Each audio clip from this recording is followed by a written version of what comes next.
તમે એવું કહો મારે નોકરી જોઈએ જ છે, તો એવું તો કોણ ના પાડે, બધાને જોઈએ છે. પણ એ કઈ રીતે મળે?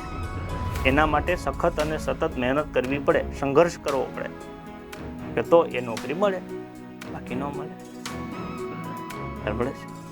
એટલે જે પણ મિત્રોને જોડાવવું હોય એ બધાને એક નાનકડી નમ્ર અપીલ પણ છે, એક તો તમે મહેનત કરી શકો, કાયમી જોડાઈ શકો, કે તો જ મહેનત કરવાનો નિર્ણય લેજો. બાકી ખોટો સમય, પૈસા અને માનસિક શક્તિ આનો વ્યય ન કરતા, કેમ કે આનો અનુભવ પાછો કે કામ નથી આવતો.